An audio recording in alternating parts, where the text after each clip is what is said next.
Hockey coaches teaching gender identities to your kid. With the change to a Doug Ford government here at Queen's Park, teachers may not be teaching the Liberals' sex ed curriculum this September, but City News has exclusively learned that hockey coaches will, at least part of it. Well, it's not so much the message, it's the delivery. As a parent, I'd be concerned about somebody who's genuinely a volunteer entering into dialogue with my child about sexual orientation. Again, I think there are better ways to distribute this message, and perhaps Hockey Canada should have professionals facilitate this rather than volunteers. According to Ontario Hockey Federation President Phil McKee, volunteers were given 2 online courses, each about 45 minutes in length, that focus on gender identity and expression, and the Federation's policy on accommodations with dressing rooms.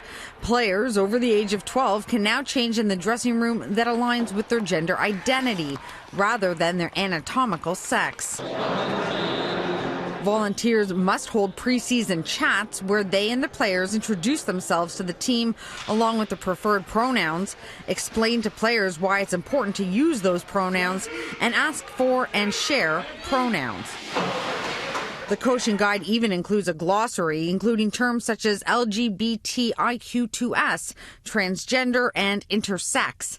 In an email from Greater Toronto Hockey League President Scott Oakman to coaches and obtained by City News, he says that audits of the program will be conducted by the GTHL and OHF, and that if by next year 80% show compliance, the association's audits will no longer be required. As a volunteer, I'd be questioning, wait a minute, I didn't sign up for this. As a parent, I would have concerns about said volunteer entering into the dialogue that the province just terminated an entire curriculum over.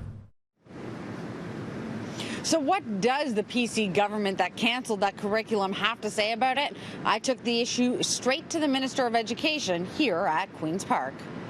I can't speak to that today, but I am confident in terms of our classroom curriculum, teachers will be utilizing what they're familiar with and was last used in 2014. Do you think, though, that volunteer coaches should be giving this sort of education to players as young as the age of 5? What I think we need to be doing is focusing in on the classroom and ensuring that our teachers are equipped with what they last taught in 2014, and that's what we're going to be doing. Now over to Faiza, who's been speaking with hockey parents all day. I'm inside the North Toronto Arena earlier today. Parents were here with their kids who were enrolled in summer hockey camps as well as hockey leagues throughout the year. And I can tell you that by speaking with these parents, a lot of them were not familiar with this new policy. They didn't know that it would be implemented this upcoming season, and the reactions to it were mixed. What do you think about coaches being required to have this training?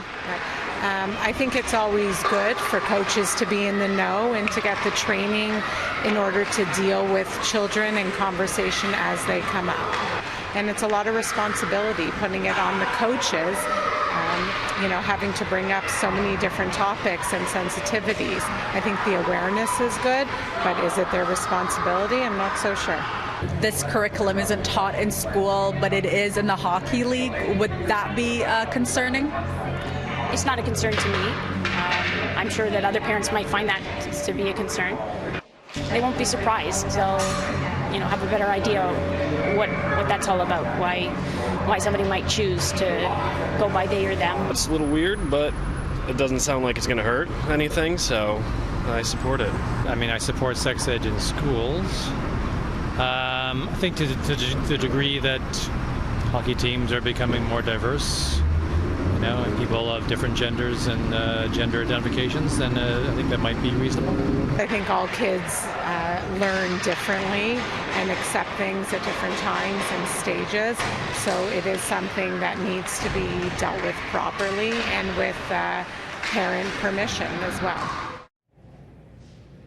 And I also spoke with parents who did not want to appear on camera. They did express outrage and concern. Some of that concern was around the fact that kids as young as 5 years old would be learning about gender identity. Some of the parents felt that was not appropriate. Also, that volunteer staff, including coaching staff, would be the ones passing on this knowledge. So some of the parents felt that wasn't appropriate also.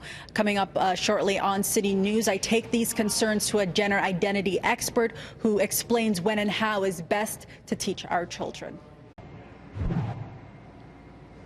Kids and gender identity. We've been speaking about this throughout the show. A City News exclusive has revealed volunteer hockey coaches will be mandated to teach their players a portion of sex ed they will not be learning in school. I spoke with an expert about how and when children should be taught about gender identity. At what age should we start to have a conversation with kids about the pronouns of either if it's he, she, or they and them?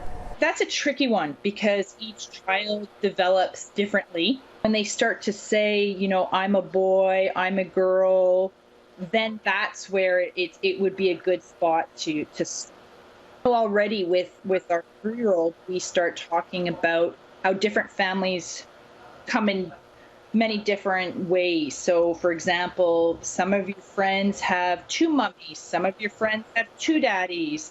So it's just little things that we can say that can end up making a big difference in terms of the gender dynamics.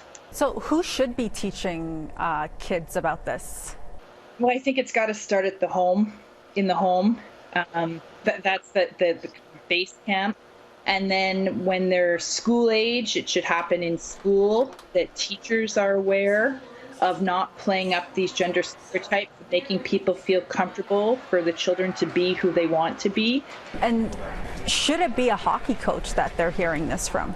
I don't know if we know that there's one best person. I think it would have to be this kind of package deal where it's reinforced at home. Because if it's the hockey coach saying it and then at home, the parents or whoever is the main child carer is saying, no, don't believe that, then it's not going to have any real impact. So I think it's a step to try and create change, but everybody has to be on board.